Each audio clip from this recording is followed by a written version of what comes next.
Morning students, last class में हमने ओम के नियम को डिस्कस किया था। ओम का नियम V proportional I V equal to I R, जहाँ R क्या था, रेजिस्टेंस। तो आज रेजिस्टेंस को हम थोड़ा डिटेल में ट्रीट करेंगे। तो आज का हमारा टॉपिक है रेजिस्टिविटी और स्पेसिफिक रेजिस्टेंस। एक्सपेरिमेंटली ये देखा गया कि किसी भी वायर का रेजिस्टेंस दो फैक्टर्स पर डिपेंड करता है। नंबर फर्स्ट, अगर वायर जितनी लंबी है उसका रेजिस्टेंस उतना ही ज़्यादा होता है। It means R proportional L, directly proportional है।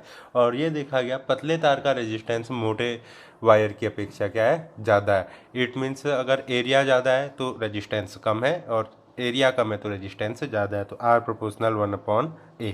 तो अगर एक और दो को हम कंबाइन कर लें तो R प्रोपोर्शनल L/A। और प्रोपोर्शनल को हटाने के लिए हमें एक कॉस्ट ऐड करनी पड़ेगी इक्वल बनाने के लिए, दैट इज प्रोपोर्शनलिटी कांस्टेंट। और यहाँ R equal to row L/A, जहाँ रो को क्या कहते हैं, रेजिस्टिविटी या स्पेसिफिक रेजिस्टेंस। तो फिर से ध्यान से देखेंगे, प्रतिरोध दो बातों पर निर्भर करता है। लंबाई पर, जितनी लंबी वायर होगी उतना ही ज़्यादा प्रतिरोध होगा।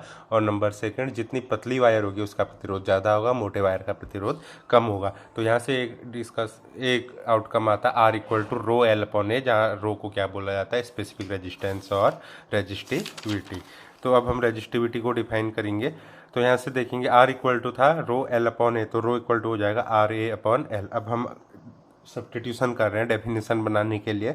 ये एंशियंट ट्रिक है डेफिनेशन बनाने की। L इक्वल टू 1 मीटर और A equal to 1 metre square हम, और ये हम सिलेंड्रिकल वायर के लिए कंसिडर कर रहे हैं, तभी हम ऐसा बोल रहे हैं L इक्वल टू 1 और A equal to 1 metre square. कई लोग क्यूबिकल वायर के लिए भी करते हैं, और क्यूबिकल वायर में कंडीशन ये होती है कि current cross sectional area, cube में क्रॉस सेक्शन तो होता नहीं है, वहाँ सरफेस एरिया होता है, तो किसी अपोजिट फेस में परपेंडिकुलर आनी चाहिए करंट। तो सिंप्लिसिटी के लिए हम सिलेंड्रिकल वायर यूज कर रहे हैं। L इक्वल टू 1 मीटर और A equal to 1 metre square. तो देखिए, A और L की जगह 1 रखेंगे तो रो इक्वल टू क्या आ जाएगा, R। इसका मतलब स्पेसिफिक रेजिस्टेंस किस वायर का रेजिस्टेंस है, जिसका cross sectional area 1 metre squared हो और लेंथ 1 मीटर हो। और अगर आप मात्रक निकालना चाहें, इसकी यूनिट ओम होती है रेजिस्टेंस की, कल बताया जा चुका है। एरिया की मीटर स्क्वायर अपॉन मीटर, तो मीटर से मीटर स्क्वायर कैंसिल होगा तो क्या बच जाएगा, ओम मीटर। इसे हमेशा याद रखेंगे। और कुछ इंपॉर्टेंट फैक्ट है रेजिस्टिविटी और रेजिस्टेंस के लिए, तो ये ध्यान से रखेंगे। किसी भी चालक का प्रतिरोध चालक की लंबाई और अनुप्रस्थ का, ये हमने देखा कि लेंथ पर और क्रॉस सेक्शनल एरिया पर रेजिस्टेंस से डिपेंड करता है। लेकिन स्पेसिफिक रेजिस्टेंस क्या होता है, फंडामेंटल प्रॉपर्टी होती है किसी भी मटेरियल की। ये जैसे गोल्ड का अलग होगा, कॉपर का अलग होगा, लेकिन गोल्ड की सारी वायर का स्पेसिफिक रेजिस्टेंस क्या होगा, एक ही होगा। मतलब प्रतिरोधकता एक ही होगी, रो का मान सेम होगा, लेकिन हो सकता है प्रतिरोध अलग हो। अगर सोने की आप 5 मीटर लंबी तार लेंगे उसका प्रतिरोध अलग होगा, 10 मीटर लंबी तार लेंगे उसका प्रतिरोध ज़्यादा होगा थोड़ा सा। लेकिन 5 मीटर और 10 मीटर लंबी दोनों तारों की, सोने की, अगर दोनों सोने की ही हैं तो उसमें क्या होगा, स्पेसिफिक रेजिस्टेंस यानी रो उनका क्या होगा, सेम होगा। तो इसे ध्यान से रखेंगे। तार की लंबाई या अनुप्रस्थ काट का क्षेत्रफल, अगर आप तार को मोड़ रहे हैं या खींच रहे हैं तो उस टाइम पे रेजिस्टेंस, प्रतिरोध R तो चेंज हो जाएगा, लेकिन विशिष्ट प्रतिरोध रो चेंज नहीं होगा। ये क्वेश्चन कई बार पूछा जाता है वाइवा में भी, प्रैक्टिकल में, कि अगर किसी तार को डबल कर दिया है या आधा कर दिया है तो उस टाइम पे क्या चेंज होगा, R चेंज हो जाएगा, लेकिन रो चेंज नहीं होगा। इससे हमेशा ध्यान रखिएगा। अब इससे रिलेटेड हम कुछ न्यूमेरिकल करते हैं। फिर से देख लीजिए, R equal to rho L upon A एक फार्मूला है, और दूसरा है rho equal to RA upon L। और आपको क्या ध्यान रखना है, रो किसी भी सब्सटेंस का क्या है, फंडामेंटल प्रॉपर्टी, लेकिन R क्या है, फंडामेंटल प्रॉपर्टी नहीं है। R किस पे डिपेंड करता है, ज्योमेट्रिकल फैक्टर में, यानी लंबाई और अनुप्रस्थ काट के क्षेत्रफल पे। तो अब हम कुछ न्यूमेरिकल करेंगे, इन्हें आप खुद ट्राई करेंगे। हल्का सा हिंट दे देते हैं। 100 मीटर लंबे एवं 1 सेंटीमीटर त्रिज्या वाले तांबे के तार का प्रतिरोध ज्ञात कीजिए। 100 मीटर लंबे, क्या क्या दिया है, L बराबर 100 मीटर, R कितना दिया, 1 सेंटीमीटर। सिलेंडर का क्रॉस सेक्शन क्या होता है, वृत्ति, तो वृत्त का क्षेत्रफल क्या होता है, पाई R स्क्वायर। सबसे पहला आप सेंटीमीटर को किस में बदलेंगे, मीटर में, उसके बाद क्या निकालेंगे, क्षेत्रफल। A बराबर हो जाएगा पाई R स्क्वायर। तो L दिया है, A आप निकाल सकते हैं। तार का प्रतिरोध ज्ञात करना है आपने, R निकालना है मीन्स, और रो इक्वल टू दिया आपको, तो R equal to rho L upon A लगाएंगे तो सीधे आंसर आ जाएगा, और आंसर ओम में आएगा। इसे आप ध्यान रखेंगे क्योंकि R निकालना है, और ये सबसे पहला चीज़ ही यही होता है, आपने क्या निकालना है, इसे क्लासीफाई कर लीजिए। तो आपने क्या निकालना है, तार का प्रतिरोध ज्ञात करना है, तो आर निकालना है। तो आर के फॉर्मूले आपके पास हैं रो L upon A, row given है, एल गिवन है, ए आप निकाल सकते हैं पाई आर स्क्वायर से। और दूसरा क्वेश्चन, ये बहुत पॉपुलर क्वेश्चन है और इम्पोर्टेंट भी है। एक 4 ओम प्रतिरोध की तार को आधे से मोड़ा जाता है, तार का नया प्रतिरोध ज्ञात कीजिए। एक 4 मीटर लंबा 4 ओम का एक कोई तार था, उसे आपने मोड़ दिया आधे में से। अगर आप आधे में से मोड़ देंगे तार को तो क्या होगा, उसकी लंबाई कम हो जाएगी और क्षेत्रफल बढ़ जाएगा। तो देखिए हमने पुराना प्रतिरोध माना R equal to rho L upon A equal to कितना दिया 4 ओम, यानी हमने पुरानी लेंथ एल मानी है और पुराना क्रॉस सेक्शनल एरिया ए माना है। और ये ध्यान रखेंगे रो चेंज नहीं होगा। और फिर लिखा भी हमने, अगर एल लंबाई के तार को आधे में से मोड़ा जाएगा तो उसकी लंबाई एल बट्टा 2 हो जाएगी और क्षेत्रफल क्या हो जाएगा, दुगुना 2a। और इसे ध्यान रखेंगे, इसे निकालने का एक ट्रिक होता है। आप अगर ये मान सकते हैं पुरानी लंबाई L1, पुराना क्षेत्रफल A1 और नई लंबाई L2, नया क्षेत्रफल A2। तो ये याद रखेंगे, चाहे आप लंबाई को कम ज़्यादा करें या क्षेत्रफल को कम ज़्यादा, लेकिन तार का आयतन क्या होगा, फिक्स रहेगा। यानी A1 L1 बराबर A2 L2 हमेशा रहेगा। तो देखिए यहाँ अगर L L बट्टा 2 हुआ तो उसी रेशियो में क्या बढ़ गया, A बढ़ गया। A कितना हो जाएगा 2A। और ये क्यों हुआ, क्योंकि पुराना आयतन बराबर नया आयतन होना चाहिए। अब देखिए हमने क्या माना नया प्रतिरोध क्या है, R डैश है। जब हमने ये चीज़ कर ली, मीन्स तार की लंबाई आधी कर दी, क्षेत्रफल दुगुना कर दिया, तो नया प्रतिरोध क्या है, R डैश। तो R डैश बराबर क्या होगा, फिर से ध्यान रखेंगे, हमने पहले ही कहा था रो चेंज नहीं होगा, रो अभी भी वही है। विशिष्ट प्रतिरोध L की जगह L बट्टा 2 और A की जगह 2A, दुगुना आ गया। तो R डैश बराबर कितना हो जाएगा, न्यूमरेटर का डिनोमिनेटर में आ गया, 2 into 2 4, 1/4 row L upon A. Rho L upon ए क्या है, आर का वैल्यू। तो हम क्या लिख सकते हैं, R dash equal to 1/4 R कितना दिया था 4, यानी आर डैश बराबर 1 ओम। तो ये ध्यान देखिए, इसका आंसर आप पहली लाइन में अगर गैस करने वाला होता तो हमें इतना आइडिया था, 4 ओम प्रतिरोध की तार को अगर आधे से मोड़ा जाता है तो उसकी लंबाई क्या हो गई, कम हो गई और क्षेत्रफल बढ़ गया। तो हमने बताया था लंबे तार का प्रतिरोध अधिक होता है और पतले तार का प्रतिरोध अधिक होता है। यहाँ देखिए तार की लंबाई भी कम हो गई, यानी प्रतिरोध कम हो गया, क्षेत्रफल बढ़ गया, प्रतिरोध और कम हो गया। और देखिए प्रतिरोध पहले 4 था, अब कितना आ गया, 1 ओम। तो ऐसा ही एक क्वेश्चन हमने आपको प्रैक्टिस के लिए दिया, यदि 16 ओम प्रतिरोध की तार को आधे से मोड़ा जाता है तो तार का नया प्रतिरोध ज्ञात कीजिए। सेम मेथड लगाएंगे आप तो आंसर आ जाएगा। अब नेक्स्ट टॉपिक देखते हैं अपना, प्रतिरोध पर ताप का क्या प्रभाव पड़ता है। और प्रतिरोधकता पर भी यही प्रभाव होता है, वहाँ पर आर की जगह रो आ जाएगा। तो देखिए इस फॉर्मूले को आप हमेशा याद रखेंगे, R2 equal to R1 1 plus alpha T2 minus T1। तो हमेशा याद रखेंगे कि इस फॉर्मूले से न्यूमेरिकल आते हैं, नंबर 1। नंबर दूसरा, ये फॉर्मूला क्या कहना चाहता है कि ताप बढ़ाने पर प्रतिरोध बढ़ता है। तो फिर से देख लीजिए, R2 बराबर R1 1 plus alpha T2 minus T1। अब R2 क्या है, ये हमने डिफाइन किया है, T2 तापमान पर प्रतिरोध कितना है, R1 क्या है, T1 तापमान पर प्रतिरोध कितना है, और अल्फा क्या है, प्रतिरोधकता का तापीय गुणांक। और ये हर मटेरियल के लिए क्या होगा, अलग अलग होगा। फिर से देख लीजिए, R2 equal to R1 plus alpha T2 minus T1, और T2 क्या होना चाहिए, T1 से बड़ा होना चाहिए। यानी अगर आप तापमान बढ़ाएंगे तो प्रतिरोध बढ़ेगा। और हम ये केवल चालक के लिए कह रहे हैं, बाद में 14 चैप्टर में आप देखेंगे अर्धचालकों के लिए ठीक उल्टा होता है, ताप बढ़ने पर उनकी प्रतिरोधकता या प्रतिरोध घटता है, लेकिन चालकों का ताप बढ़ाने पर प्रतिरोध बढ़ता है। तो प्रतिरोध पर ताप का प्रभाव से याद रखेंगे, R2 equal to R1 into 1 plus alpha delta T या T2 माइनस T1। और R2 है रेजिस्टेंस एट टेम्परेचर 2, R1 है रेजिस्टेंस एट टेम्परेचर 1 T1, और अल्फा क्या है, टेम्परेचर कोफिशिएंट ऑफ रेजिस्टिविटी, प्रतिरोधकता का तापीय गुणांक। तो इसे आप सॉल्व कर, इससे रिलेटेड हम एक क्वेश्चन दिया है आपको अभ्यास में, इसे सॉल्व करने का आप ट्राई करेंगे। सिल्वर के किसी तार का 27.5 डिग्री सेल्सियस पर प्रतिरोध कितना है, 2.1 ओम, और 100 डिग्री सेल्सियस पर प्रतिरोध कितना है, 2। देखिए आपको T1 दिया है, R1 दिया है, T2 दिया है और R2 दिया है। आपने क्या निकालना है, प्रतिरोधकता ताप गुणांक निकालना है सिल्वर का, तो अल्फा निकालना है। तो इस फॉर्मूले में अगर आप रखेंगे तो आपको अल्फा मिल जाएगा। एक चीज़ ध्यान रखेंगे, जनरली T1 को किस में बदलना पड़ेगा, SI यूनिट क्या है, केल्विन। तो इसमें 273 ऐड कर सकते हैं और इसमें भी 273 ऐड करते हैं। अगर लेकिन आप ऐड नहीं भी करेंगे तब भी आंसर में कोई अंतर नहीं आएगा, क्योंकि फॉर्मूले में T2 माइनस T1 आता है। तो डिफरेंस चाहे आप केल्विन में लो या डिग्री सेल्सियस में, वो क्या रहेगा, सेम ही रहेगा। तो अगर चेंज नहीं भी करेंगे तो कोई दिक्कत नहीं होगी। और इस फॉर्मूले से अल्फा की यूनिट का आप ध्यान रखेंगे कि यूनिट क्या आनी चाहिए। तो ये था प्रतिरोधकता की ताप पर प्रभाव। फिर से प्रतिरोधकता ताप बढ़ाने के साथ बढ़ती है चालकों में, और अर्धचालकों में हम बाद में बताएंगे 14 चैप्टर में। ताप बढ़ाने के साथ प्रतिरोधकता कम होती है।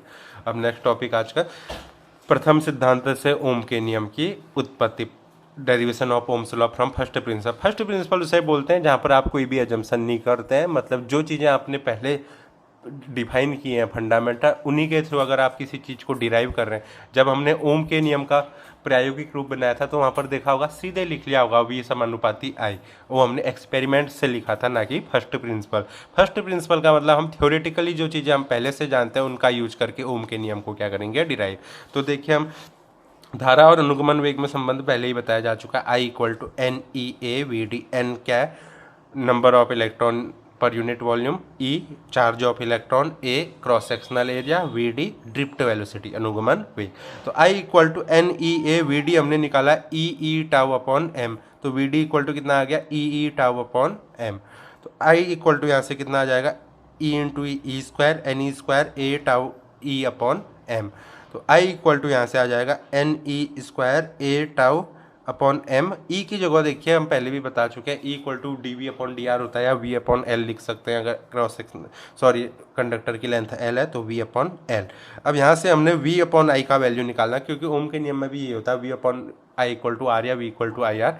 तो यहाँ देखिए वही क्या है, हमने आई को उस साइड ले गए तो ये एम एल ऊपर चले जाएगा, बाकी टर्म नीचे। तो वी अपॉन आई कितना आ जाएगा, M L upon N E square A tau. अब ध्यान से देखिएगा, एम क्या है, द्रव्यमान है, ये नियत रहेगा, निश्चित नियत रहेगा।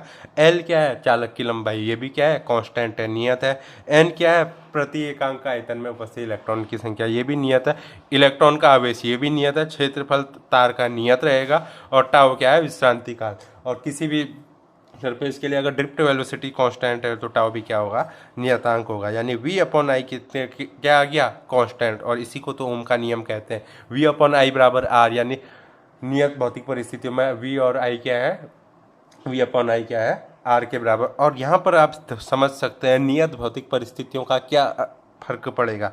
M L N E square A में कोई दिक्कत नहीं होगी, हो सकता है एल भी चेंज हो जाए। हमने आपको 11th में पढ़ाया था, अगर तापमान बढ़ा दिया सपोज आपने एक्सपेरिमेंट के टाइम पे, तो रेखीय प्रसार होता है लंबाई में, सुपरफिशियल एक्सपेंशन होगा क्षेत्रफल का।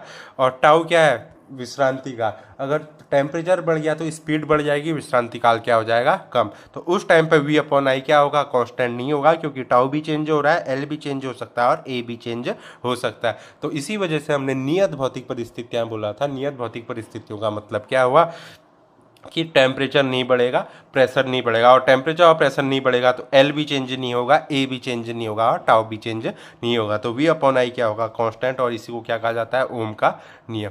तो V upon I equal to R से अगर इसकी तुलना करें जो हमने पहले एक्सपेरिमेंटल पढ़ाया था, तो यहाँ से आर इक्वल टू ये होना चाहिए। तो आर इक्वल टू कितना आ गया, M L upon N E square A tau. और रो इक्वल टू कितना होता है, आर ए अपॉन एल। तो यहाँ वैल्यू रख दीजिए आप, M L upon N E square A tau, R की value into A upon L ऐसी रख दिया। ए से ए कैंसिल, एल से एल कैंसिल, तो रो इक्वल टू कितना आ जाएगा, M upon N E square tau. तो हमने रो को किसके टर्म में भी डिफाइन कर दिया, मास के टर्म में डिफाइन कर दिया, और इलेक्ट्रॉन के चार्ज और रिलैक्सेशन टाइम, विश्रांति काल के टर्म। तो इसे ध्यान से रखेंगे, इसे कहा जाता है ओम के। यहाँ देखिए हमने कोई भी एजम्पशन यूज़ नहीं किया, हमने केवल इस पॉइंट पर बोला कि नियत भौतिक परिस्थितियाँ होनी चाहिए, तभी क्या होगा, ये कांस्टेंट होगा। अदरवाइज एल भी चेंज हो सकता है, ए भी और टाउ भी। और यही ओम का नियम है कि नियत भौतिक परिस्थितियों में वी और आई का अनुपात क्या होता है, नियतांक होता है। तो ये था derivation of Ohm's law from first principle. अब आज का एक और टॉपिक देख लेते हैं, ओम के नियम का सैद्धांतिक रूप। मीन्स हमने प्रैक्टिकल फॉर्म पहले ही बता दिया था, v equal to I R, मतलब इसे आप एक्सपेरिमेंटली परफॉर्म कर सकते हैं। लैब में करवाया जाता है ये कि आप v को बढ़ाते हैं और देखते हैं i भी बढ़ रहा है, तो v अपॉन आई ग्राफ खींचते हैं और उसकी जो ढाल होती है स्लोप, वो क्या देता है, एक रेजिस्टेंस का वैल्यू। तो v equal to I R हमने अभी बताया आज ही रो एल अपॉन ए होता है। तो v equal to I upon A rho L, मतलब ए को यहाँ पर लिख लिया आई के नीचे। और आई अपॉन ए क्या होता है, प्रति एकांक क्षेत्रफल से होकर गुजरने वाली वैद्युत धारा घनत्व। तो v इक्वल टू कितना हो गया, जे रो एल। तो v की जगह क्या लिख सकते हैं, E L equal to J rho L. तो e इक्वल टू कितना आ जाएगा, जे रो। तो j इक्वल टू यहाँ से कितना आ जाएगा, e अपॉन रो। तो j equal to E upon rho थोड़ा हमने स्विच कर लिया मीन्स LHS और RHS को। अब ध्यान से देखेंगे J equal to E bracket के अंदर लिख लिया 1/रो। रो क्या है? प्रतिरोधकता। 1/रो क्या होगा? प्रतिरोधकता का उल्टा, और प्रतिरोधकता का जो ठीक रेसिप्रोकल होता है that is called conductivity. Means resistivity का उल्टा कंडक्टिविटी, चालकता। तो J इक्वल टू क्या हो गया? E sigma. सिग्मा क्या है जहाँ पर? 1/रो कंडक्टिविटी, चालकता। मीन्स प्रतिरोधकता V की प्रतिरोध कितना ज़्यादा होगा बताने वाला एक टर्म, चालकता होगी कंडक्टिविटी मीन्स कि कितना अच्छा कंडक्टर है इसे बताने वाला टर्म। तो J इक्वल टू कितना आ जाएगा? Sigma E. This is Ohm's law in original form. J means current density, sigma means conductivity, E means electric field. तो इसे हम इसीलिए, और ये ओरिजिनल फॉर्म भी था ओम के लॉ का, और इसे आप एक्सपेरिमेंटली परफॉर्म नहीं कर सकते because it's very hard to measure electric field.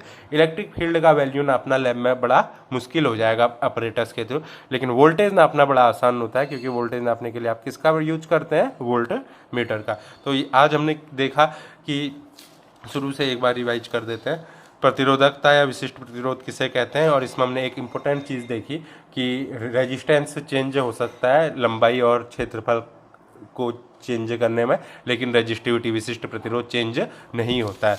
एक चीज़। दूसरा, प्रतिरोधकता पर ताप का प्रभाव R2 equal to R1 1 plus alpha delta T। और यहाँ पर हमने देखा था कि ताप बढ़ाने पर चालकता क्या होती है?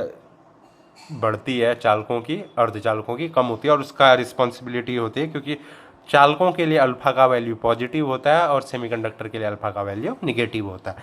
उसके बाद हमने फर्स्ट प्रिंसिपल से ओम के नियम का डेरिवेट किया था, I equal to NEAVD। I equal to यहाँ से निकाला था हमने ओम का नियम, और यहाँ पर देखा था हमने, ये बहुत इंपॉर्टेंट लाइन थी, नियत भौतिक परिस्थितियों वाला टर्म यहीं से आता है क्योंकि अगर भौतिक परिस्थितियाँ नियत नहीं होंगी तो L, A और टाउ चेंज हो सकते हैं। L में होगा लीनियर एक्सपेंशन, A में सुपरफिशियल एक्सपेंशन, और टाउ में क्या होगा?